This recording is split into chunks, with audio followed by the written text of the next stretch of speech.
Hello and welcome to the framework and facts। उम्मीद करता हूँ आप लोग खैर खैरियत से होंगे, मुस्कुरा रहे होंगे, खुश हैं अपनी ज़िंदगियों में। उम्मीद करता हूँ, होप सो और अल्लाह करे ऐसे ही हो। तो आज हमारा पहला लेक्चर है ऑडिट का। मोस्ट प्रोबेबली वो स्टार्ट ही होगा, बेसिक चीज़ें होंगी इसमें से, जिसका नाम है आइज़ा 200 हम पढ़ेंगे आज। और सो लेट्स मूव ऑन, टाइम क्यों वेस्ट करना है। बहुत इंटरेस्टिंग है ऑडिट और बहुत एक अच्छा सब्जेक्ट है, one of my favourite subjects, because audit is all about common sense. अगर आप में कॉमन सेंस है तो आप एक ऑडिटर बन सकते हैं, दैट्स इट। ठीक है, बहुत इंटरेस्टिंग है, मज़ा आएगा। बेसिक से स्टार्ट करेंगे, टू दी एडवांस लेकर जाएंगे। ठीक है जी, so why to waste time, let's move on जी। सो टुडेज एजेंडा, जैसा कि मैं स्टार्ट में कह चुका हूँ, आइज़ा 200। आइज़ा 200 आज हमारा क्या कहते हैं होगा, एजेंडा होगा कि आइज़ा 200 क्या कहता है। उसके कुछ कंटेंट्स देख लेते हैं हम लोग कि हम क्या पढ़ेंगे आज। व्हाट इज़ ऑडिट, ऑडिट क्या है। ऑडिट पढ़ने जा रहे हैं तो हमें समझ आनी चाहिए कि ऑडिट है क्या।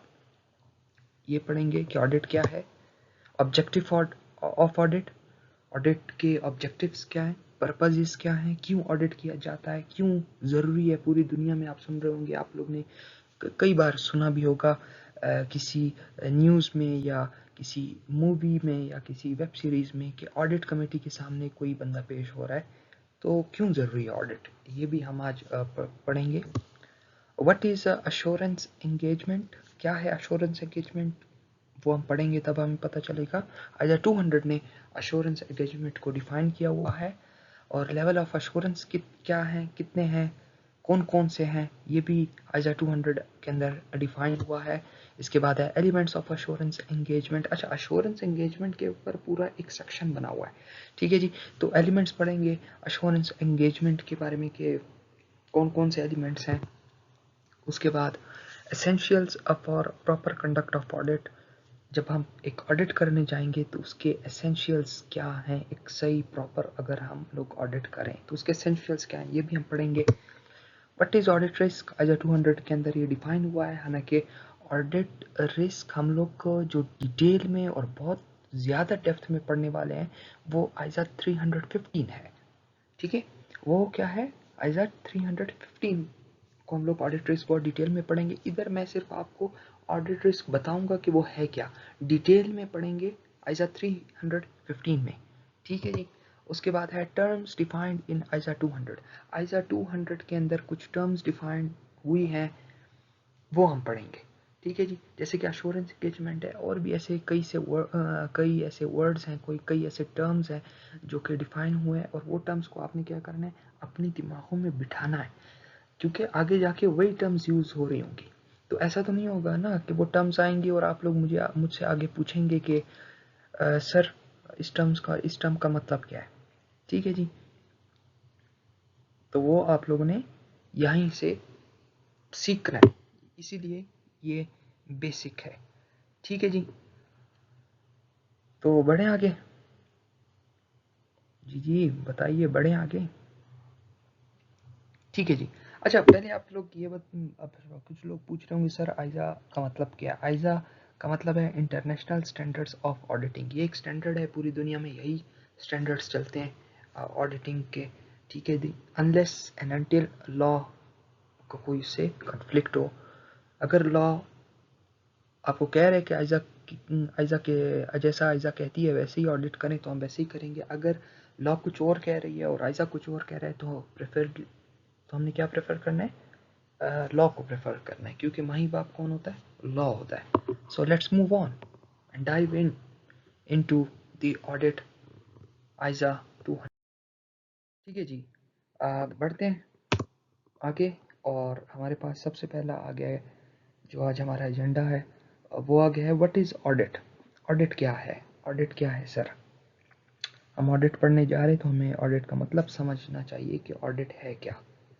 ठीक है जी, ऑडिट क्या है। ऑडिट छानबीन को कहते हैं। आप एक बिजनेस चला रहे हैं, फॉर एग्जांपल आपका एक बिजनेस है और पूरा साल उसने बिजनेस किया, तो यार आपने उसके उसको एनालाइज तो करना है कि यार बिजनेस जो मैनेजमेंट मैंने बिठाई हुई है वो ऑनेस्ट है या नहीं है, वो प्रॉपर चीज़ों को प्रॉपर रिकॉर्ड कर रही है या नहीं कर रही है, वो काम सही कर रही है, जो इम्प्लॉयज़ हैं, जो मैनेजमेंट है, जो भी पूरे ओवरऑल जो पैसों का जो एंट्रियां कर रही हैं, जो कि अकाउंट्स बना रहे हैं, क्या वो सही कर रहे हैं या नहीं कर रहे हैं, उसकी छानबीन को बेसिकली ऑडिट कहते हैं। अच्छा, ऑडिट करने के बाद आपने अगर वो सारा काम ठीक हुआ है, ठीक है जी, तब भी आपने उसको प्रेजेंट करना है फॉर्मल डॉक्यूमेंट की शक्ल में कि यार इस ऑर्गेनाइजेशन का ऑडिट बिल्कुल ठीक है, जो फाइनेंशियल स्टेटमेंट है बिल्कुल ठीक हुई है, एज पर रेलिवेंट IFRS हुई है। और अगर वो गलत है तब भी आपने बताना है कि ऑडिट हमने किया लेकिन मसले मसाइल थे, एज पर IFRS नहीं हुआ। अच्छा, ऑडिट हमने IFRS के मुताबिक करना है? ज़रूरी नहीं है सर। पहला कॉन्सेप्ट, ज़रूरी नहीं है कि हम लोग ऑडिट IFRS के हिसाब से करें। अगर आपको कंट्री का लॉ अलाउ करता है कि सर ऑडिट करें as per ISA, international standards of accounting, अगर लॉ कहती है आपको, तब तो ठीक है, तब तो हमने आइजा के हिसाब से करना है। अगर लॉ और आइजा में कॉन्फ्लिक्ट आ रहा है तो माही बाप कौन है हमारा? लॉ। लॉ माही बाप है, किसी भी कंट्री का माही बाप, गुरु, सब कुछ जो सबसे ऊपर की चीज़ है वो लॉ है। हम किसी भी सूरत में लॉ को ब्रीच नहीं कर सकते, लॉ को ब्रीच हम नहीं कर सकते, ठीक है जी। और क्या करेंगे हम लोग? फिर हम लोग लॉ को फॉलो करेंगे, ना कि आइजा को, ठीक है जी। हम अभी ये अज्यूम करते हैं कि हमारा जो लॉ बना हुआ है वो आइजा को फॉलो करता है, ठीक है जी, क्योंकि ये बहुत से स्टूडेंट सुन रहे होंगे, ये मेरे कंट्री के लोग भी सुन रहे होंगे, ये किसी और कंट्री के स्टूडेंट भी सुन सकते हैं, ठीक है जी। तो हम आगे बढ़ते हैं।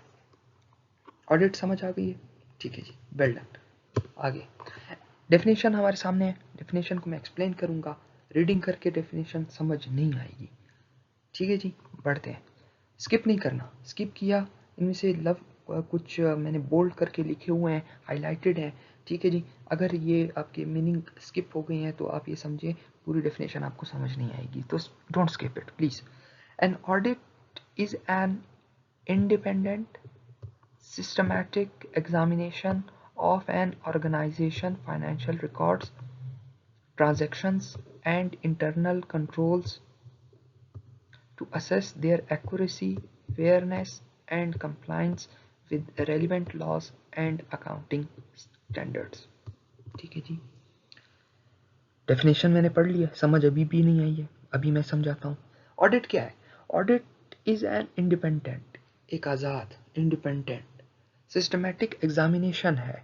हम चीज़ों को एग्जामिन करेंगे। हम किसको एग्जामिन करेंगे? हम फाइनेंशियल स्टेटमेंट्स को एग्जामिन करेंगे ऑफ एन ऑर्गेनाइजेशन, वो ऑर्गेनाइजेशन जिसका हम ऑडिट कर रहे हैं। ऐसा तो नहीं होगा कि सर मैं ऑडिट फॉर एग्जांपल यूनिलीवर का कर रहा हूँ, ठीक है जी, और मैं financial records for example Apple के देख रहा हूँ या फेसबुक के देख रहा हूँ, तो ऐसा तो नहीं होगा, नहीं होगा ना। जिसका मैं ऑडिट कर रहा हूँ फाइनेंशियल रिकॉर्ड्स भी मैं उसी का देखूंगा। अगर मैं यूनिलीवर का ऑडिट कर रहा हूँ तो मैं फाइनेंशियल रिकॉर्ड भी यूनिलीवर का देख रहा हूँ। सिस्टमैटिक एग्जामिनेशन करेंगे, फ्रॉम A to Z हर चीज़ को देखेंगे, किस चीज़ को कितना देखना है, किस चीज़ को कितना डीप ले जाना है, ये हमारे ऑडिट के आगे आने वाले लेक्चर्स में मैं बताऊंगा, ठीक है जी। एंड इंटरनल कंट्रोल्स, अच्छा इंटरनल कंट्रोल्स क्या है? There is a question, internal, what is internal control? Sir internal control का लफ्ज़ लिखा हुआ है लेकिन हमें समझ नहीं आ रही है कि इंटरनल कंट्रोल है क्या। सर इंटरनल कंट्रोल के ऊपर एक पूरा एक टॉपिक है, ठीक है जी। इंटरनल कंट्रोल के ऊपर पूरा एक टॉपिक है जिसको आइजा 330 के अंदर डिफाइन किया हुआ है, एक अलग स्टैंडर्ड बना हुआ है, ठीक है जी। ऑल्दो उसके साथ सब्सटेंटिव प्रोसीजर्स हैं, सब्सटेंटिव प्रोसीजर भी आइजा 330 के अंदर कवर है और इंटरनल कंट्रोल भी आइजा 330 के अंदर कवर है।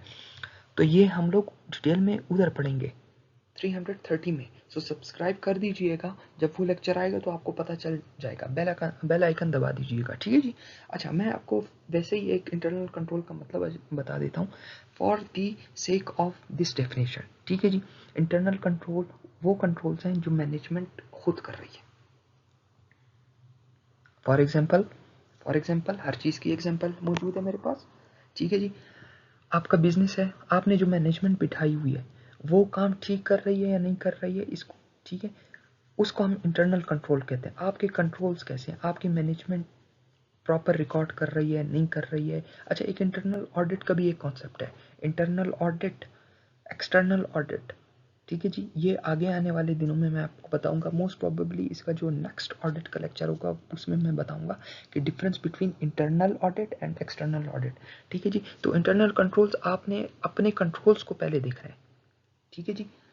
अच्छा, अभी मैं एक ऑडिटर हूँ, मैं किसी फॉर एग्जांपल एक एंटिटी या ऑर्गेनाइजेशन को ऑडिट करने गया, तो मैं पहले क्या देखूंगा, उसका इंटरनल कंट्रोल देखूंगा कि यार इंटरनल कंट्रोल वीक है या स्ट्रांग है। कि यार ये लोग जो मैनेजमेंट, जो अभी कैशियर पे एक बंदा बैठा हुआ है, वो सारा दिन कैश जमा कर रहा है, ठीक है जी, क्या वही ऐसा तो नहीं है कि वही बंदा बैंक में भी वही डिपॉजिट करने जा रहा है? तब तो इंटरनल कंट्रोल्स वीक है, क्योंकि उसके ऊपर एक बंदा नहीं बैठा हुआ है। तो कैशियर जो कैश जमा करने वाला है, उसने अलग कैश जमा करना है, और जो बैंक में डिपॉजिट करने जा रहा है वो अलग होनी चाहिए। ठीक है जी, यहाँ से रिस्क ऑफ फ्रॉड क्या हो जाता है, कम हो जाता है। अगर एक ही बंदा कैश भी ले रहा है, वो डिपॉजिट करने जा रहा है, तो ये मोस्ट प्रोबेबल है कि वो कैश उसने रिकॉर्ड नहीं किया होगा और बीच में से कैश को अपनी पॉकेट्स में डालकर ले जाएगा।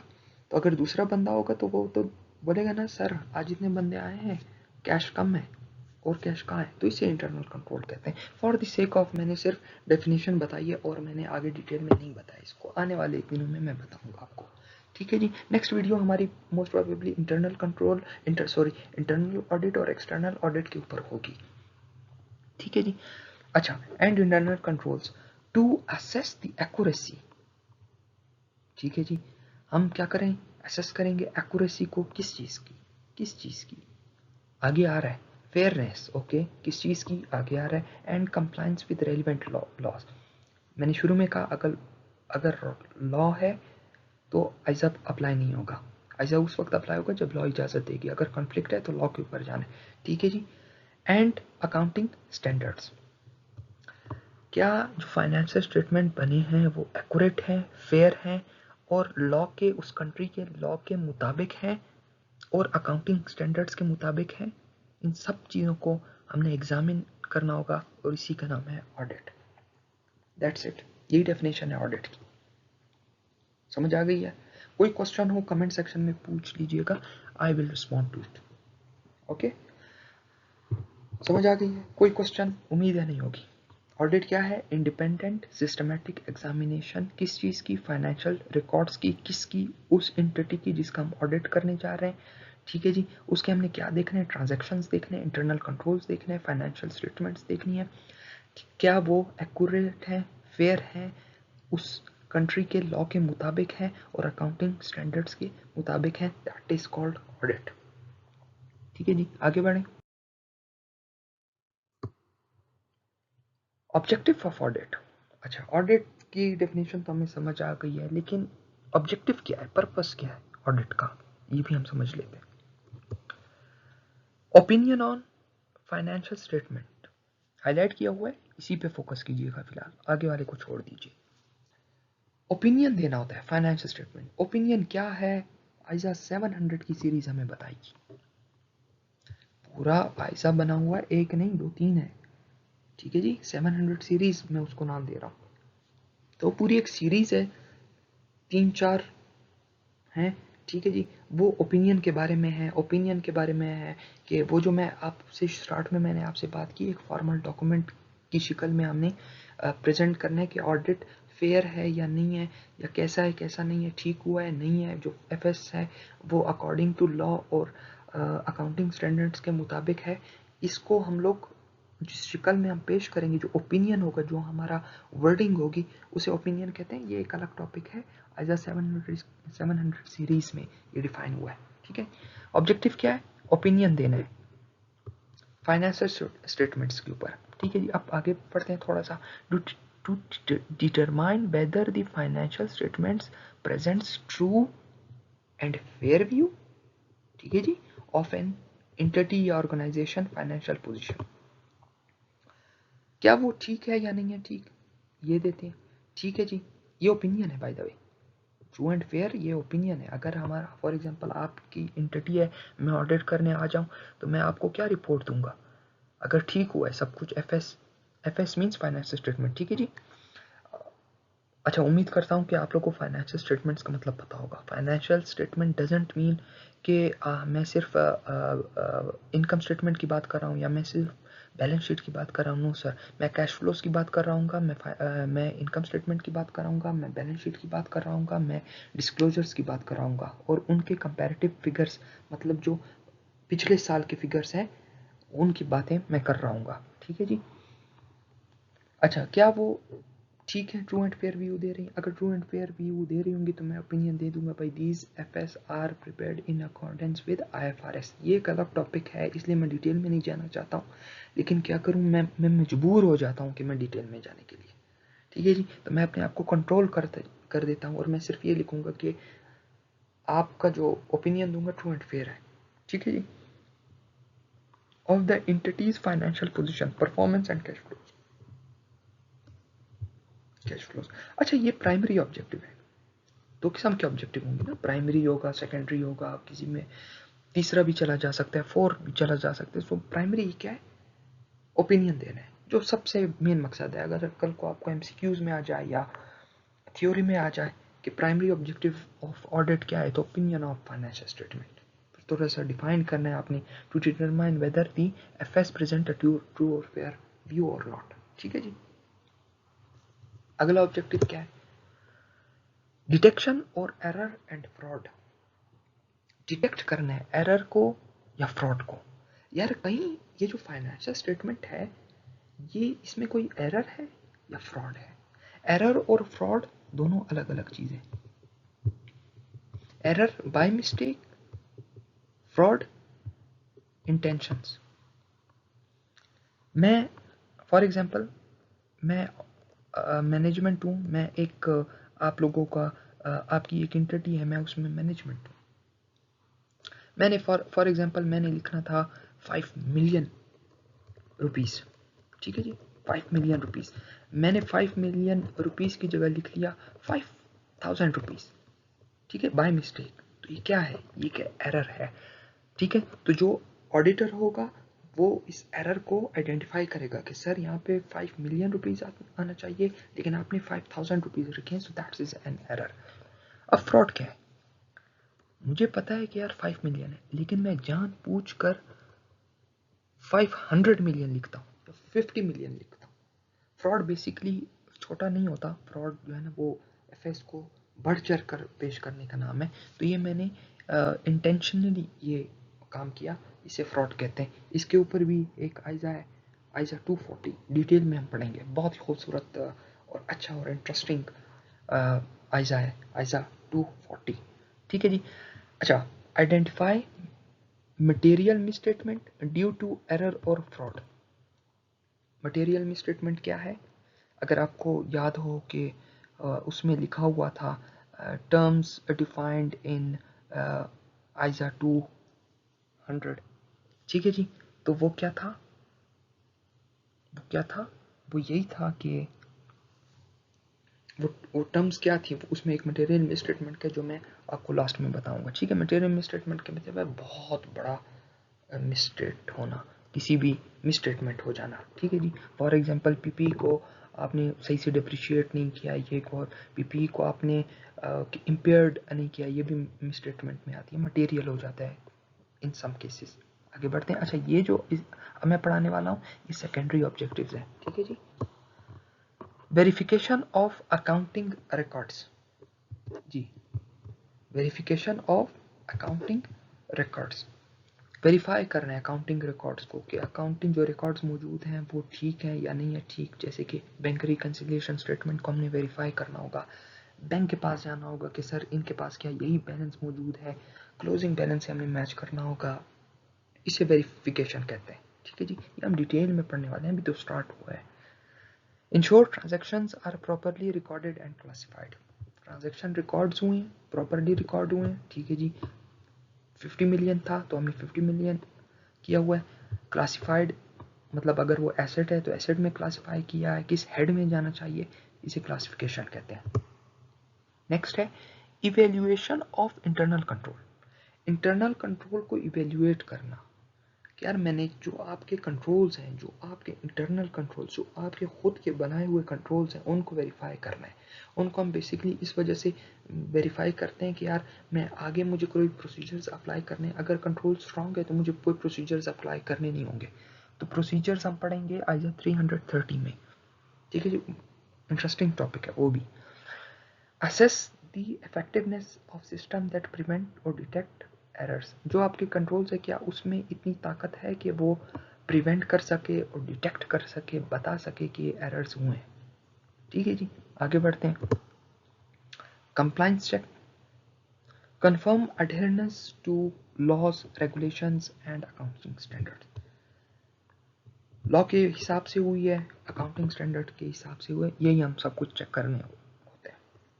अगर आप लोगों ने ऑडिट की डेफिनेशन सही पढ़ी है ना, तो उम्मीद करता हूँ आपको ये सब कुछ समझ आ जाएगी। उसमें मैंने सिर्फ ओपिनियन का लफ्ज़ इस्तेमाल नहीं किया था, बाकी ये डिटेक्शन भी कई हद तक मैं समझा चुका हूँ, वेरिफिकेशन भी वहाँ समझा चुका हूँ, इवेल्युएशन भी समझा चुका हूँ, कंप्लायंस चेक भी समझा चुका हूँ। ठीक है जी, ओके जी, आगे बढ़ते हैं। What is next sir? Next क्या आ रहा है हमारे पास? What is assurance engagement? ठीक है जी, डिफाइन हुआ है आइजा 200 में, और अभी हम पढ़ने जा रहे हैं कि अश्योरेंस एंगेजमेंट क्या है। ये आ गई definition. An assurance engagement is a professional service, ठीक है जी, इन विच प्रैक्टिशनर, प्रैक्टिशनर कौन होगा? ऑडिटर, आप होंगे। Express a conclusion design to enhance the degree of confidence of intended users about the subject matters information based on suitable criteria। ठीक है जी, definition पढ़ लिए, समझ नहीं आएगी क्योंकि मैंने अभी तक समझाया नहीं है। अगर आपको समझ आ गई है तो मतलब आपको समझ नहीं आई है। ठीक है जी, तो अश्योरेंस एंगेजमेंट एक प्रोफेशनल सर्विस है। प्रोफेशनल सर्विस उसे कहते हैं, फॉर एग्जांपल आप ऑडिटर जब बन जाएंगे तो जब आप किसी एंटिटी या ऑर्गेनाइजेशन का ऑडिट करने जाएंगे तो आप सर्विस दे रहे हैं, इसे हम प्रोफेशनल सर्विस कहते हैं। इन विच प्रैक्टिशनर, तो आपको कुछ लोग ऑडिटर के नाम से कहेंगे और कुछ लोग प्रैक्टिशनर के नाम से कहेंगे। सो अच्छा लफ्ज़ ये है, practitioner is a good word. ठीक है जी। एक्सप्रेसेस अ कंक्लूजन, कंक्लूजन अच्छा लिखते जाइए। कंक्लूजन के आप लोग के पास अगर आप लोग लिख रहे हैं सो प्लीज़ कंक्लूजन के ऊपर ओपिनियन लिख लीजिए, क्योंकि कंक्लूजन का मतलब ओपिनियन है। अब हम कंक्लूड कर रहे हैं तो मतलब है ओपिनियन देने वाले हैं। Design to enhance the degree of confidence of intended user. Intended user कौन है? ऑडिट कौन करता है? ऑडिट ऑडिट कौन सेलेक्ट करता है? ऑडिटर को, ऑडिटर को शेयर होल्डर सेलेक्ट करते हैं, बिकॉज शेयर होल्डर जो एंटिटी के हैं वो माई बाप होते हैं। ठीक है जी, वो किसी भी एंटिटी का माई बाप कौन होता है? शेयर होल्डर होता है। तो शेयर होल्डर तो सारे दिन मौजूद नहीं होंगे, शेयर होल्डर ने तो शेयर्स खरीदे, ही स्टीलिंग। वो सिर्फ आएगा, लॉ में आप लोगों ने पढ़ा होगा, वो डायरेक्टर्स को इलेक्ट करेगा। ठीक है जी, वो कुछ चीज़ें होंगी वो लॉ के रिलेटेड हैं, जो हम लॉ में नहीं घुसना चाहते हैं। तो शेयर होल्डर के कुछ अपने काम होते हैं, लेकिन वो पूरा साल बैठा होता है अपने घर में, and he is enjoying the dividend. Dividend उसके पास आ रहा है तो वो इंजॉय कर रहा होता है। ठीक है जी, इंटेंडेड यूजर वही होते हैं शेयर होल्डर। ज़रूरी नहीं है शेयर होल्डर हो, आप भी हो सकते हैं, मैं भी हो सकता हूँ। मैं अगर किसी भी कंपनी का शेयर्स खरीदने चाहूँगा तो मैं एजुकेटेड हूँ, मैंने अकाउंटिंग पढ़ी है, मैंने ऑडिट पढ़ा है, तो मैं उसके फाइनेंशियल स्टेटमेंट देखूंगा, मैं उसकी ऑडिट रिपोर्ट देखूंगा, उसके बाद ही मैं कोई डिसीजन ले पाऊंगा। ऑडिट रिपोर्ट में मैं क्या देखूंगा आगे आने वाले दिनों में पता चलेगा। ठीक है जी, मैं साथ साथ आपको बताऊंगा। तो कभी भी आप लोग शेयर्स ले रहे हो तो आप उस कंपनी की फाइनेंशियल स्टेटमेंट्स को देखिए और ऑडिट रिपोर्ट को पढ़िए, फिर शेयर्स लेने का फैसला कीजिए। ठीक है जी, इंटेंडेड यूजर से वही मुराद है शेयर होल्डर। अभी for the sake of the definition share holder समझ लीजिए। About the subject matter information based on suitable criteria, जो भी आपको सब्जेक्ट मैटर आगे डिफाइन हो रहा है, आगे आने वाली स्लाइड्स में। ठीक है जी, जो सुटेबल क्राइटेरिया होगा, जो सब्जेक्ट मैटर डिफाइन होगा, उस इंफॉर्मेशन के मुताबिक से आपने एक कंक्लूजन देना है। कंक्लूजन कैसे देना है? एक प्रॉपर फॉर्मल डॉक्यूमेंट होगा, उस पर आपने ओपिनियन लिखना है। ठीक है जी। और वो ओपिनियन क्यों दिया, बेसिस ऑफ ओपिनियन लिखने आइजा 700 डिटेल में हम इसमें बात करेंगे आइजा 700 में। So make sure you subscribe the channel के जिस दिन मैं आइजा 700 का लेक्चर डिलीवर करने आऊँ तो आप लोग के पास वो लेक्चर आ जाए। आगे बढ़ते हैं। I hope so assurance engagement clear हो चुकी है आपको। कोई क्वेश्चन हो कमेंट में पूछ लीजिएगा। लेवल्स ऑफ अश्योरेंस क्या है? ठीक है जी। अच्छा, assurance, level of assurance sir ये कुछ अजीब सा है, कोई अजीब सा नहीं है, कुछ भी अजीब नहीं है, बहुत ही इंटरेस्टिंग है। आगे बढ़ते हैं। Reasonable assurance. अच्छा, लेवल ऑफ अश्योरेंस कितने किस्म के होते हैं? पहला टाइप हमारे पास है reasonable assurance. Reasonable assurance is a high but not absolute level of assurance. आप ऑडिटर हैं, आप हमेशा रीजनेबल अश्योरेंस दे पाएंगे, एब्सोल्यूट लेवल ऑफ अश्योरेंस नहीं दे पाएंगे।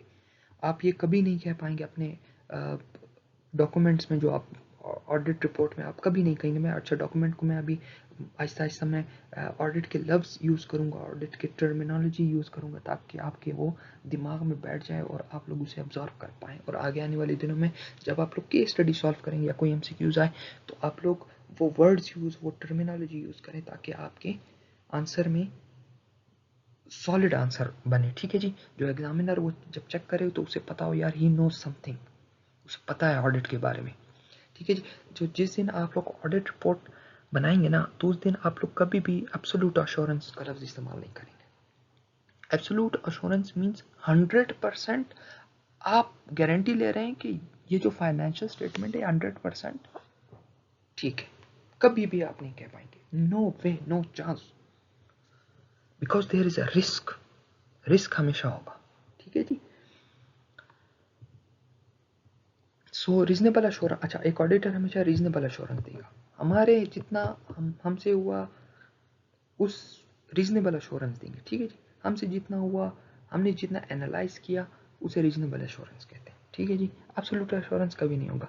This means the auditor has gathered sufficient appropriate audit evidence. Most commonly term used in the audit जो कि आप लोग बार बार सुनेंगे, sufficient appropriate audit evidence.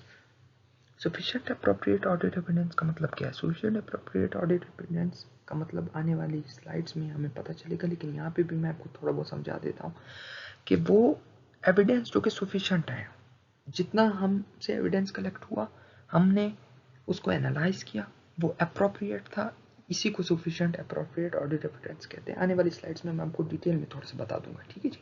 To reduce audit risk. Audit risk क्या है? आने वाली स्लाइड में एक रिस्क है, टाइप ऑफ, एक ऑडिट रिस्क है, सॉरी टाइप तो नहीं है, ऑडिट रिस्क ही अपने टाइप से, so it's not a type, लेकिन ये एक ऑडिट रिस्क को रिड्यूस करता है to acceptably low level but not zero. Zero भी नहीं होगा लेकिन 100 भी नहीं होगा, लो लेवल पे होगा। ठीक है जी। Next assurance, limited assurance, moderate level of confidence based on fewer procedure than a reasonable assurance engagement such as interim financial statements। interim financial statements hopes आपको पता होगा, जो in the middle of financial year का जो audit होता है तो उसे हम फाइनेंशियल इंटरिम फाइनेंशियल ऑडिट कहते हैं। ठीक है जी। अच्छा, वो ऑडिट कब होता है, किस बेस पे होता है? वो इंटरिम फाइनेंशियल स्टेटमेंट, 6 मंथ्स का डेटा कलेक्ट हुआ है उसकी बेस पे हम लोग फाइनेंशियल स्टेटमेंट बनाते हैं। लिमिटेड एश्योरेंस क्या था? मॉडरेट लेवल ऑफ कॉन्फिडेंस होगा। ठीक है जी। बेस्ड ऑन प्योर प्रोसीजर, बहुत ज़्यादा प्रोसीजर हम लोग अप्लाई नहीं करेंगे। प्रोसीजर्स बड़ा टॉपिक है, सब्सटेंटिव प्रोसीजर है। आइजा 330 में डिटेल में इसमें बात हो चुकी है, हो जाएगी। ठीक है, हो चुकी नहीं, हो जाएगी। ऑब्वियसली पहला लेक्चर है तो हम लोग आइजा 330 तो डायरेक्ट स्टार्ट नहीं कर सकते। ठीक है जी। बढ़े आगे। Stick to it, stick to these definitions. अच्छा, ये वो डेफिनेशन है मैं आइजा से उठा कर लाया हूँ। ठीक है जी। आगे बढ़ते हैं। आहिस्ता आहिस्ता आपको ये डेफिनेशन समझ आ जाएगी, फॉर श्योर समझ आ जाएगी। Don't panic. अच्छा, स्टार्ट लेक्चर्स में आपको कुछ बातें समझ आएंगी, कुछ नहीं आएंगी। सो ये मेरे साथ भी होता था। इवेंचुअली मैं अगर आपको बताऊं अपनी जर्नी तो पहले 3-4 जो कॉन्सेप्ट्स थे, जो आइजाज थे, वो मुझे समझ ही नहीं आए। मैंने कहा यार ये क्या हो रहा है, what is reasonable assurance, what is sufficient appropriate audit evidence. मैं ये सोचता था यार मुझे अब ये लफ्ज़ याद करने होंगे, मुझे वर्डिंग याद करनी होगी, सफिशिएंट अप्रोप्रिएट ऑडिट एविडेंस, ये तो मुझसे मिक्स हो जाएगा, रिड्यूस ऑडिट रिस्क हो गया, ऑडिट रिपोर्ट का लफ्ज़ हो गया। लेकिन with the passage of time जैसे ही मैंने 3-4 आइजाज पढ़े, जब मैं 5वें आइजा पे गया, ठीक है जी, तो मुझे पीछे सब कुछ पता था कि यार क्या क्या हो रहा था और क्या नहीं हो रहा था। ठीक है जी, सो मेक श्योर सब्सक्राइब कर दीजिए, तो इंशाल्लाह आपको सब कुछ समझ आ जाएगा, ये मेरी गारंटी है। ना भी समझ आए कमेंट कीजिएगा, I will response, I am here to help you. ठीक है जी, what is next sir? Elements of assurance engagement. Assurance engagement की डेफिनेशन हमने पढ़ ली है। अब इसके एलिमेंट्स क्या है? एलिमेंट्स क्या है? Assurance engagement by the way था क्या? मैं आपसे क्वेश्चन कर रहा हूँ, आप लोग मुझे आंसर कीजिए, मैं आपको सुन रहा हूँ। ठीक है, ठीक है, ठीक है, मैंने सुन लिया, मुझ तक पहुंच गया। ठीक है, अगर किसी ने आंसर नहीं दिया है वो उसकी अपनी मर्जी, लेकिन होप सो मोस्टली स्टूडेंट्स ने दी होगी। सो मैं उसे अज्यूम करता हूँ कि आप लोगों ने ठीक कहा है। अगर आप लोगों ने ठीक नहीं कहा तो आप लोग जहाँ पे नोट कर रहे हैं उसे पढ़कर ही मुझे एक दफ़ा ज़ोर से बोल दीजिए। सो दैट्स इट, यही चाहिए मुझे आप लोग, यही एफर्ट होती हैं, छोटी छोटी एफर्ट्स होती हैं जिससे इंसान वो कहते हैं ना कि कतरा कतरा पानी बनकर कतरा कतरा पानी बनकर दरिया बन जाता है, कुछ समथिंग लाइक दैट। ठीक है जी, ठीक है, हो गया, आगे बढ़ें, एलिमेंट्स पे आते हैं। प्रोफेशनल सर्विस थी by the way assurance engagement. अगर आपको डेफिनेशन अभी ऑब्वियसली अभी आप याद नहीं कर सकते हैं इतने कम टाइम में, लेकिन इन सिंपल टर्म्स वो प्रोफेशनल सर्विसेज जो कि हम एग्जामिन करते हैं, सिस्टमेटिक एग्जामिनेशन करते हैं किस चीज़ की, फाइनेंशियल स्टेटमेंट्स की, दैट्स इट। आप उर्दू में बोलें, आप हिंदी में बोलें, आप तमिल में बोलें, आप किसी भी लैंग्वेज में बोलें, मीनिंग सेम होना चाहिए। आगे बढ़ते हैं, एलिमेंट्स के ऊपर आते हैं, elements of assurance engagement. Elements, पहला एलिमेंट है a three party relationship. Three party relationship होना चाहिए। कौन सी तीन थ्री पार्टी रिलेशनशिप है? Practitioner, auditor, responsible party, company director. जो भी कंपनी के डायरेक्टर्स हैं, यहाँ पे मैंने सिर्फ एग्जांपल्स लिखी हैं। ठीक है जी, कंपनी डायरेक्टर्स हो सकते हैं, फॉर एग्जांपल दोस्त चार्ज विद गवर्नेंस हो सकती है। हाय दोस्त, TCWG नोट कीजिए, ये बहुत यूज होने वाला वर्ड है आने वाले दिनों में, बल्कि नेक्स्ट लेक्चर में मैं इस टर्म को आपको डिफाइन करूंगा। ठीक है जी, intended user, share holder, three party, यही तीन पार्टीज होती हैं। ठीक है जी, नंबर 2 एलिमेंट क्या है? सब्जेक्ट मैटर, द डेटा और इंफॉर्मेशन बीइंग इवेल्युएटेड। वो डेटा, सब्जेक्ट मैटर हमने अभी कहीं पढ़ा, जी हाँ बिल्कुल, अश्योरेंस एंगेजमेंट हमने सब्जेक्ट मैटर का लफ्ज पढ़ा। तो वो डेटा और इन्फॉर्मेशन जो कि हमने इवेल्युएट किया है, हम किस चीज़ को इवेल्युएट करते हैं? बैलेंस फाइनेंशियल स्टेटमेंट्स को इवेल्युएट करते हैं, और बजटेड कैश फ्लोज और बजटेड P&L को भी हम इवेल्युएट करते हैं। ठीक है जी, this is called subject matter. आगे बढ़ते हैं सर, सूटेबल क्राइटेरिया। अच्छा जी, सूटेबल क्राइटेरिया का वर्ड भी हमने पढ़ा, और इसका मतलब क्या है? The standards use to assess subject matter. जो इन्फॉर्मेशन है, ठीक है जी, उसको असेस करना है। फॉर एग्जांपल IFRS और कंपनी लॉ, ये जो सब्जेक्ट मैटर है, जो इन्फॉर्मेशन है, जो डेटा है, वो IFRS और उस कंट्री के लॉ के साथ है या नहीं है, IFRS के मुताबिक है, अकॉर्डिंग टू IFRS है, according to those that country law के मुताबिक है या नहीं है। ठीक है जी, आगे बढ़ते हैं, एविडेंस। एविडेंस का लफ्ज़ अभी तक हमने नहीं पढ़ा, हमने most probably sufficient appropriate evidence की बात की है, तो वही उसके मतलब है, अब वही डिफाइन होने जा रहा है। Information collected by practitioner to support the conclusion. ठीक है जी, the evidence must be sufficient. ठीक है जी, अब मैं सफिशिएंट का मतलब बता रहा हूँ,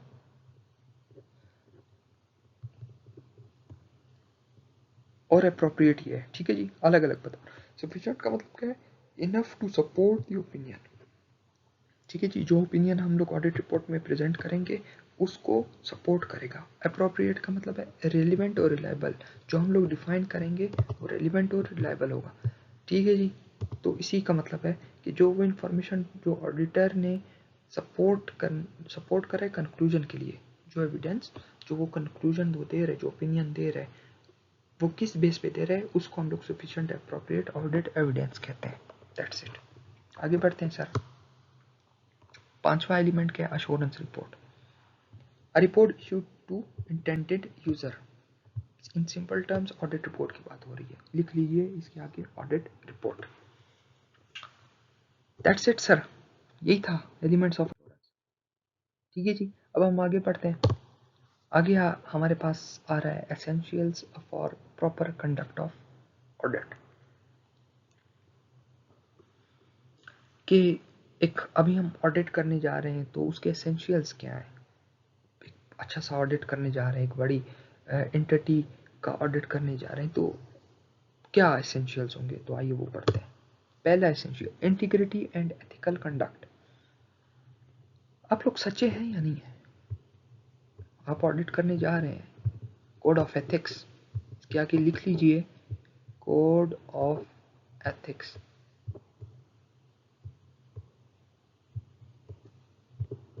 ठीक है जी, कोड ऑफ एथिक्स, COE से मैं रिप्रेजेंट करता हूँ कोड ऑफ एथिक्स को। ठीक है जी, ये कोड ऑफ एथिक्स का एक टॉपिक है। अच्छा, क्या आप लोग ऑनेस्ट हैं भी या नहीं है? आप एक ऑडिटर है, अगर आप ऑनेस्ट ही नहीं है, आप according to code of ethics comply नहीं करते, तो आप ऑडिट नहीं कर सकते हैं। तो ये एक बहुत ज़रूरी है कि आप लोग एथिकल रिक्वायरमेंट्स के ऊपर फुलफिल हों, आप लोग ऑनेस्ट रहें, आप लोग बायसनेस ना दिखाएं। एग्जाम्पल्स मैं बता रहा हूँ, ठीक है? ऑनेस्ट रहें, बायसनेस ना रहें, कॉन्फ्लिक्ट ऑफ इंटरेस्ट ना रहे, तो आप लोग मतलब है बिल्कुल एथिकल रिक्वायरमेंट्स फुलफिल होनी चाहिए आप लोग के अंदर, तभी आप लोग एक प्रॉपर ऑडिट कर सकते हैं। अगर आप लोग ऑनेस्ट नहीं है, आप लोग कॉन्फ्लिक्ट ऑफ इंटरेस्ट है आप लोग, तो आप लोग ऑडिट नहीं कर पाएंगे सर। ठीक है जी, प्रॉपर ऑडिट कंडक्ट नहीं कर पाएंगे। ऑडिट तो कर लेंगे लेकिन प्रॉपर नहीं होगा। ठीक है जी, दूसरा क्या है? Auditor independence, no external pressure. आप लोग इंडिपेंडेंट है भी या नहीं? ऐसा तो नहीं है जिस एंटिटी का आप ऑडिट करने चाह रहे हैं वो किसी पॉलिटिशियन, फॉर एग्जाम्पल एक एग्जाम्पल लेता हूँ, एक एक शुगर मिल है, वो एक पॉलिटिशियन की है, और आप लोग जो है ना वो क्या कहते हैं, उसका उस शुगर मिल का ऑडिट करने जा रहे हैं, लेकिन आप लोग इंडिपेंडेंट नहीं है। आप लोग इंडिपेंडेंट कैसे नहीं है? कुछ पॉलिटिशियन, ठीक है ना, उन्होंने उस शुगर मिल के अंदर हेरा फेरी की है। ठीक है जी, अब वो पॉलिटिशियन क्या करेंगे, वो आपको थ्रेट करेंगे, आपके ऊपर प्रेशर डालेंगे कि यार हमने तो यहाँ पे चोरी की है, हेरा फेरी की है, लेकिन आपने अगर इसको पकड़ा, इफ़ यू आपने इसको पकड़ा, ठीक है जी, आपने इसको आइडेंटिफाई किया, इफ़ यू आइडेंटिफाई दिस, तो हम आपको थ्रेट करेंगे। वो आपको किसी भी तरीके से थ्रेट कर सकते हैं। सब सीरियस ऐसा हो चुका है ऑडिट की दुनिया में कि थ्रेट्स आती रहती हैं। I have heard this from an auditor, to be very honest with you. One of my friend, ठीक है जी, उसको एक्सटर्नल प्रेशर था, सो ही उसने स्टेप डाउन किया उस ऑडिट से। तो जिस ऑडिट हो रहा था, मैं टोटली आपको नहीं बता सकता हूँ, लेकिन जहाँ का ऑडिट हो रहा था उसने ही स्टेप डाउन। ठीक है जी, so no external pressure. External pressure नहीं होना चाहिए आपके ऊपर। अगर आपके ऊपर एक्सटर्नल प्रेशर है, सो यू आर नॉट, आप लोग प्रॉपर कंडक्ट ऑफ ऑडिट नहीं कर सकते, आप लोग प्रॉपर ऑडिट नहीं कर सकते। अगला क्या है जी? Professional scepticism, questioning mind define हुआ है आगे। आइजा ने इसको बड़े अच्छे तरीके वर्ड्स में डिफाइन किया हुआ है, इन शॉर्ट क्वेश्चनिंग माइंड। अच्छा, ऑडिट पढ़ने की एक अच्छी बात भी है और बुरी बात भी है। अच्छी बात यह है कि आप लोग का दिमाग चलने लग जाता है, योर ब्रेन स्टार्ट वर्किंग। ठीक है जी, आप छोटी सी छोटी बातों को नोटिस करने लग जाते हैं। आप इवेंचुअली आप लोग सामने वाले का झूठ भी पकड़ सकते हैं। आप लोग पढ़ पढ़ कर, और जब आप प्रोफेशनली इसको अप्लाई करेंगे तो आप लोग ऐसे बन जाएंगे कि आप लोग झूठ कर सकते हैं, सामने वाले का झूठ पकड़ सकते हैं। ठीक है जी, वो आपके ऊपर है, आप उसको बताएं या ना बताएं, लेकिन आप लोग इस काबिल हो जाएंगे, आप सामने वाले का झूठ पकड़ पाएंगे। और एक फ्लॉ बैक ये क्वेश्चनिंग माइंड हो जाएगा, शक की मिजाज, 24 घंटे शक। अपने भाई, इवेंचुअली आप लोग अपने भाई के ऊपर शक कर रहे होंगे, यार ये फ्लॉ बैक है, लेकिन that's a good thing. I think so that's a good thing. मैं इसको फ्लॉ में इसको इसलिए कहता हूँ कि समटाइम्स हो जाता है फ्लॉ, मेरे साथ हुआ है। ठीक है जी, मैं क्वेश्चंस करता हूँ बहुत ज़्यादा, ये क्यों ऐसा हुआ, ये ऐसा क्यों नहीं हुआ। ये अगर इवन जो वो ठीक भी होता है, अगर वो चीज़ ठीक भी होगी तब भी मैं क्वेश्चन करूंगा कि इससे अच्छा ठीक क्यों नहीं हुआ। So that's kind of thing, ठीक है। तो क्वेश्चनिंग माइंड, आगे जाके मैं प्रोफेशनल स्केप्टिज्म को डिफाइन करूंगा, लेकिन questioning mind means, professional scepticism means just two words questioning mind. क्या अगर आप लोग के दिमाग में क्वेश्चन रेज हो रहे हैं, so you are an auditor. आप लोग, अभी एक एग्जांपल लेता हूँ, आप लोग गए एक ऑर्गेनाइजेशन में, उसका ऑडिट हो रहा है, तो आप लोग ने मैनेजमेंट से पूछा कि वाई, क्यों, ये ऐसा क्यों हुआ है, ये ऐसा क्यों नहीं हुआ है। आप लोग अपने आप के साथ सोचेंगे कि यार इसने इसको रिड्यूसिंग बैलेंस पे क्यों डिप्रिशिएट किया, इसने स्ट्रेट लाइन मेथड क्यों नहीं यूज किया। So this is called professional scepticism, in simple language questioning mind. Professional scepticism आज 200 का लफ्ज है, तो इट मीन्स ऑडिट का लफ्ज है, ठीक है जी। आगे बढ़ते हैं। Sufficient and appropriate audit evidence, and को मिटा दीजिए सर, एंड आप लोग मत लिखिए, ठीक है। सफिशिएंट अप्रोप्रिएट ऑडिट एविडेंस समझा चुका हूँ। कंक्लूजन के लिए जो आपने एविडेंस कलेक्ट किया है उसे सफिशिएंट अप्रोप्रिएट ऑडिट एविडेंस कहते हैं। Number 5, compliance with auditing standards, follow ISA. अच्छा, ऑडिटिंग स्टैंडर्ड्स और लॉ भी यहाँ पे लिख लीजिए, ठीक है जी। अच्छा, मैं यहाँ पे सही नहीं लिख पा रहा हूँ बिकॉज मैं जो लैपटॉप यूज़ कर रहा हूँ वो बेसिकली टच नहीं है, सो मैं पैड से ही इसको लिख पा रहा हूँ, तो इस वजह से मैं थोड़ी स्लो, थोड़ा सा स्लो लिख रहा हूँ। एल ए, और आप लोग माइंड नहीं कीजिए, इंशाल्लाह विद इन सम डेज मैं ले लूँगा, ठीक है जी। So no worries about that, ठीक है जी। तो वो पैड पे थोड़ा सा जो है ना लिख नहीं पाता इंसान, तो वो मैं इंशाल्लाह टच ले लूँगा, तो उससे फिर मैं अच्छा सा डायग्राम्स वगैरह भी बना लूँगा, ठीक है जी। तो मेरी कोशिश है कि आप लोगों को पूरा जितना मुझसे हो सके उतना मैं अच्छा कर सकूँ। अभी भी जितने मैं जो कुछ मटेरियल उठाया वो मैंने चुन चुन कर बुक्स में से उठाया है, ठीक है जी। सो कंप्लायंस विद ऑडिटिंग स्टैंडर्ड्स, उस आइजा को फॉलो कर रहा है और लॉ को भी फॉलो कर रहा है। Number 6, effective planning and risk assessment, evaluate audit risk. Effective planning, आप प्लान, अच्छा आप जब ऑडिट करने जाएंगे तो ऑडिट हैज, ये note down please sir, note down, put these words into your registers, ठीक है जी। अपने रजिस्टर पे ये नोट कर लीजिए, उस पर लिख लीजिए, अपने दिमागों के अंदर घुसा दीजिए, ठीक है जी। ऑडिट में क्या होता है, प्लानिंग ऑफ ऑडिट होता है, फिर परफॉर्मेंस होता है, फिर फाइनल मैटर्स होते हैं, फिर रिव्यू होता है, ठीक है जी। जब आप प्लान करेंगे तो क्या होगा, रिस्क, इफेक्टिव प्लानिंग, प्लानिंग आपने कर ली है, फिर रिस्क असेसमेंट करना है, वो हमें आइजा बताएगा कि रिस्क असेसमेंट कैसे करनी है, आइजा 315 बताएगा, पहले आपको बता चुका हूँ, ऑडिट रिस्क जब हम पढ़ रहे थे उसमें मैं बता चुका हूँ। तो इवेल्युएट ऑडिट रिस्क को इवेल्युएट करना है, ठीक है। ऑडिट रिस्क आ रहा है क्या है वो डिफाइन मैं करूँगा। आगे बढ़ें सर। नंबर 7, डॉक्यूमेंटेशन,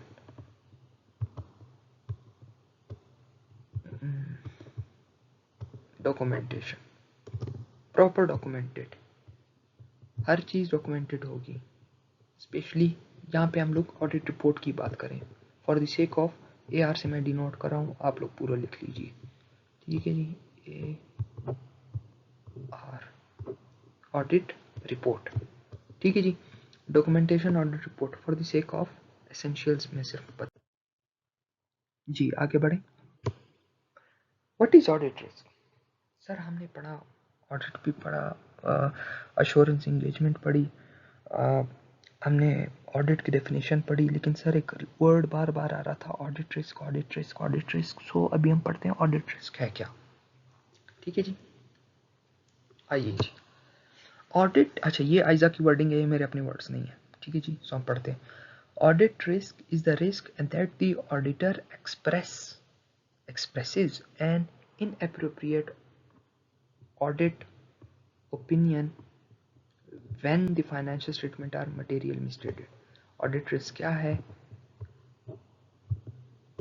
ऑडिट रिस्क वो रिस्क है कि अगर ऑडिटर एक्सप्रेस करे कि यार ओपिनियन जो है ना वो मटेरियल मिसस्टेटेड है, मतलब गड़बड़ बहुत ज़्यादा हुई है, तो उस चीज़ को आइडेंटिफाई करने के लिए ऑडिटर्स कहते हैं। इन सिंपल टर्म्स, हर वो चीज़ जो फाइनेंशियल स्टेटमेंट पे अफेक्ट करेगी उसे हम लोग ऑडिट रिस्क कहेंगे।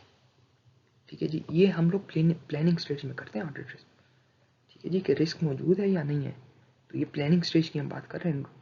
ठीक है जी, मैं यहाँ पे PS लिख लेता हूँ, कहाँ गया, आप लोग लिख लीजिए यहाँ पे प्लानिंग। ठीक है जी, स्टेज,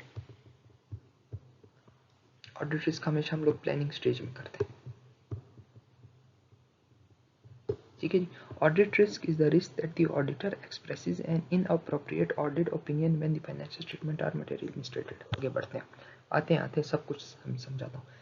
इसका मतलब क्या है, auditor might fail to detect significant problems leading user to rely on incorrect financial information. ठीक है sir, I don't like this, मुझे मज़ा नहीं आया जब मैं ये लिख भी रहा था, मुझे अच्छा नहीं लग रहा था, आई एम नॉट सेटिस्फाइड। ठीक है, ये भी ठीक है, इन जनरली ये भी ठीक है, लेकिन ऑडिट रिस्क ये भी है कि यार प्लानिंग स्टेज में है और it's kind of type of एक ऑडिट रिस्क। जब मैं पढ़ूंगा तो उसकी एक टाइप में डेफिनेशन लिखा हुआ है, so I am not too much satisfied with this definition. So please आप लोग लिख लीजिए, लेकिन मैं आपको वर्ड्स में बता रहा हूँ, आप लोग वो लिख लेंगे तो अच्छा होगा। वो ये है कि जी ऑडिट रिस्क वो रिस्क है इन प्लानिंग स्टेज में हम कर रहे हैं। ठीक है जी, आप लोग ये सोचिए अब हम लोग इस एंटिटी, इस ऑर्गेनाइजेशन का ऑडिट करने जा रहे हैं। ठीक है जी, तो ऑडिट रिस्क अभी मैं आपको बताता हूँ कि ऑडिट रिस्क है क्या। तो हम लोग वहाँ ऑडिट रिस्क, हम लोग रिस्क आइडेंटिफाई करेंगे, उसमें हम लोग क्या आइडेंटिफाई करेंगे प्लानिंग स्टेज में कि इसमें क्या है। ठीक है जी, अब ऑडिट रिस्क की कई टाइप्स हैं, तो हम ऑडिट रिस्क में ही पढ़ेंगे, लेकिन वो रिस्क जो कि फाइनेंशियल स्टेटमेंट पे अफेक्ट करती हैं वो ऑडिट रिस्क है। दैट्स इट, हाँ यही है, हर वो चीज़ जो फाइनेंशियल स्टेटमेंट्स पे अफेक्ट कर रही है वो ऑडिट रिस्क है। ठीक है जी, अब ये भी ठीक है कि इन अप्रोप्रिएट ऑडिट ओपिनियन हमने दे दिया। ठीक है जी, क्योंकि मटेरियली मिसस्टेटेड था और हम लोग उस चीज़ों को आइडेंटिफाई नहीं कर पाए, तो ये ऑडिट रिस्क है। ठीक है जी, so this is an audit risk कि हम लोग चीज़ों को आइडेंटिफाई नहीं कर पाए। तो ऑडिट रिस्क के भी कुछ प्रोसीजर्स होते हैं, तो सब्सटेंटिव प्रोसीजर में पढ़ेंगे आइजा 330 में। ठीक है जी, ठीक है, ओके, नहीं आ रही है समझ, आ जाइए। Audit risk will only affect the financial statement, ये मैंने लिखा भी है, ये मैंने आगे ऐड कर दिया है कि audit risk shall be determined in planning stage of audit. Audit risk will be studied in detail in ISA 315. So wait for this, subscribe जब ISA 315 in after 3 to 4 lectures आ जाएगा ISA 315। ठीक है जी, सो audit risk क्या था, audit risk वो risk है कि हम लोग शायद हम लोग सफिशिएंट अप्रोप्रिएट और डिपेंडेंस ऑब्टेन ना कर पाए, और जिसकी वजह से हम लोग एक रॉन्ग इनकरेक्ट फाइनेंशियल इंफॉर्मेशन की बेसिस पे, इनकरेक्ट फाइनेंशियल इंफॉर्मेशन की बेसिस पे हम लोग एक ओपिनियन दे दें और हम लोग उस फाइनेंशियल स्टेटमेंट को उनके एरर्स या फ्रॉड को हम लोग डिटेक्ट ना कर पाए और उसकी बेसिस पे हम लोग एक ओपिनियन देते हैं, so that's leads user to rely on incorrect financial statement. तो स्टेक होल्डर जो है ना वो रिलाई करेंगे फाइनेंशियल इंफॉर्मेशन पे। मैं देखिए एक बात सुनिए, मैं ऑडिट रिस्क को डिटेल में नहीं जाना चाहता हूँ, to be very honest with you. मैं ऑडिट रिस्क को इस वजह से डिटेल में नहीं जाना चाहता हूँ क्योंकि यार दैट्स बहुत लंबा हो जाएगा। ठीक है, ऑलरेडी मैं जब रिकॉर्ड करा रहा हूँ, सो ये 50 मिनट का तो लेक्चर हो ही गया है। ठीक है जी, 50 मिनट का लेक्चर हो चुका है। ठीक है जी, अभी जब हम करंटली पढ़ रहे हैं तो ये 50 मिनट क्रॉस कर चुके हैं मोस्ट प्रॉबेबली। सो ये और लंबा हो जाएगा और फिर मैं इसकी डिटेल में जाऊँगा, फिर और डिटेल्स खुलेंगी, लेक्चर ऊपर जाएगा, जो एज 200 का कॉन्सेप्ट है वो रह जाएगा। सो जिस दिन मैं ऑडिट रिस्क पढ़ाऊंगा डिटेल में समझाऊंगा। For the sake of definition अब तक के लिए इतना ही, ठीक है जी। मेक श्योर सब्सक्राइब कर दीजिए ताकि आइजा 315 का जब लेक्चर आएगा तो आपको पता चल जाएगा, ठीक है जी। बेल आइकन दबा दीजिए ताकि नोटिफिकेशन ऑन रखना, ठीक है। Let's move forward. अगला क्या था हमारे पास, टर्म्स डिफाइंड इन आइजा 200। अच्छा, आइजा 200 इतना ही था। To be very honest with you, बहुत छोटा स्टैंडर्ड है और इसे तो मोस्ट प्रोबेबली अगर थ्योरी का ही क्वेश्चन है, बिकॉज नथिंग, यहाँ से केस स्टडी बहुत आना बहुत मुश्किल है, बहुत मुश्किल है, इन बहुत ज़्यादा मुश्किल है, ठीक है जी। ये समझिए, मैं इसको ऐसे सोचता हूँ कि उसी के पास केस स्टडी आएंगी जिसका लक ख़राब होगा, जिस दिन आपका लक ख़राब होगा, इससे बनती ही नहीं है, ठीक है जी। सो टर्म्स डिफाइन, अच्छा आइजा 200 ने कुछ टर्म्स डिफाइन किए हैं, जैसे हमने पीछे सफिशिएंट, एप्रोप्रिएट और डिपेंडेंस के बारे में बात की, और भी डिफाइन किए हैं। सो हम बढ़ते हैं। मटेरियल मिसस्टेटमेंट, एरर्स और omission that could influence user decision. Highlighted words को आप पढ़िए, एरर, ओमिशन, इन्फ्लुएंस किसको, यूजर डिसीजंस। मटेरियल मिसस्टेटमेंट क्या है, वो मिसस्टेटमेंट जो कि शेयर होल्डर्स के डिसीजन को चेंज कर दे, इन्फ्लुएंस कर दे। फॉर एग्जांपल, फाइनेंशियल स्टेटमेंट में एसेट लिखा हुआ है, फॉर एग्जांपल मैं बात कर रहा हूँ, प्रॉफिट की बात करते हैं। स्टार्ट से करता हूँ, ठीक है जी। मैं यहाँ नोटिंग कर रहा हूँ, ठीक है जी। सेल्स हुई हैं, ऐसे मैं डिनोट कर रहा हूँ, सेल्स हुई हैं 100 की, फॉर एग्जांपल, ठीक है जी। और हमारे पास क्या कहते हैं कॉस्ट ऑफ सेल, ठीक है जी। सॉरी यार, ये भी ना थोड़ा सा लंबा हो रहा है, और तो कुछ नहीं हो रहा, ठीक है जी। ये सेल्स है, ठीक है जी, आप लोग सही से लिखिएगा, ये कॉस्ट ऑफ सेल है, फॉर एग्जांपल, ठीक है जी। मैं इन्हीं दो एग्जांपल्स को, यस हो गया, यहाँ 2 लिखता हूँ, ठीक है जी। ये कितना आएगा, 98 आएगा। अब फॉर एग्जांपल ये प्रॉफिट है मेरे पास, मैं कुछ और माइनस नहीं कर रहा हूँ, ठीक है जी। ये प्रॉफिट है पी, ठीक है जी। अब ये 98 आ गया। अब ये वाला ज्यादा इन्फ्लुएंस करेगा शेयर होल्डर्स को या ये वाला करेगा, wait give me a minute sir, जल्दबाजी में हौसला कीजिए थोड़ा सा। ये 100 है, ठीक है जी, और यहाँ cost of sale for example 90 है। कौन सा इन्फ्लुएंस होगा ज्यादा, यहाँ 10 आ जाएगा। Which one will influence, obviously this one, ठीक है जी। ये वाला ज्यादा इन्फ्लुएंस होगा, क्या होगा, ज्यादा इन्फ्लुएंस कौन सा होगा, ये वाला होगा। यूजर के डिसीजन पे कौन सा वाला इन्फ्लुएंस हो रहा है, ये वाला हो रहा है। ये मटेरियल मिसस्टेटमेंट है, this is not material misstatement. Material misstatement की कैलकुलेशन क्या होंगी, मटेरियल मिसस्टेटमेंट की कैलकुलेशन होंगी 5% of profit. Is this a 5% of profit? No. So this is not a material misstatement. Is this a 5% of material misstatement? Yes sir, it's a 90% of material misstatement. So ये material misstatement भी है और pervasive भी है। So ये हम लोग आज 700 की सीरीज हमें बताएगी what is pervasive. So this is the thing. ये इन्फ्लुएंस करेगा, दिस इज नॉट, ठीक है 98 है, ये अगर मिसस्टेटेड हुआ है नो प्रॉब्लम, यहाँ शायद 1 आना चाहिए, 2 आना, 3 5 तक, 4.9 तक की ज्यादा, 5 हुआ, ये भी इन्फ्लुएंस करेगा। ओके जी, नोट डाउन कर लीजिए। ओके जी, हो गया, ये भी नोट डाउन कर लीजिए।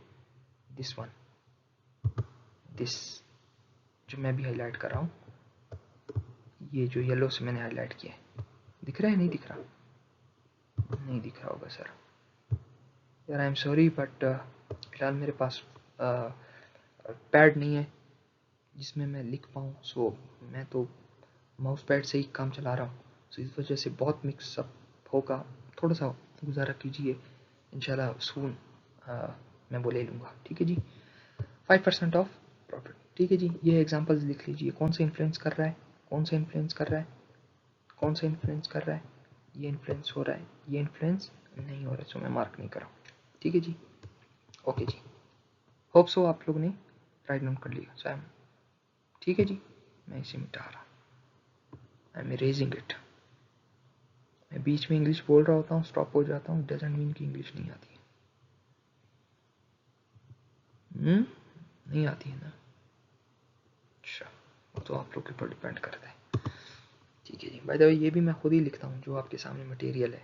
ठीक है जी, कुछ डेफिनेशन मैं आयजा से ले लेता हूँ और मोस्टली मैं खुद लिख रहा होता हूँ। आगे बढ़ें, ठीक है। प्रोफेशनल स्केप्टिज्म हमने पढ़ा। Professional scepticism, what is professional scepticism? Questioning mind, questioning mind, alert, fraud और एरर इंडिकेटर। फ्रॉड क्या है? फ्रॉड के साथ लिख लीजिए इंटेंशनली, एरर के साथ लिख लीजिए विदाउट एनी इंटेंशन। ठीक है, क्वेश्चनिंग माइंड हो और आपको अलर्ट करे कि यहाँ पे फ्रॉड का रिस्क मौजूद है या एरर है। ठीक है, सो दिस इज प्रोफेशनल स्केप्टिज्म। आगे बढ़ते हैं। आगे हमारे पास आ रहा है रीजनेबल अश्योरेंस। पढ़ चुके हैं जी, हम पढ़ चुके हैं। High but not absolute level of confidence in the financial statement.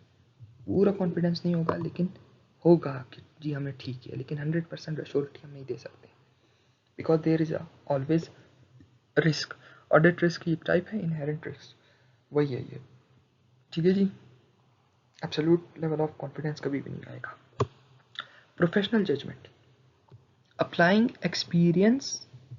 अच्छा, जो मैंने बोल्ड किए वही वर्ड्स हैं।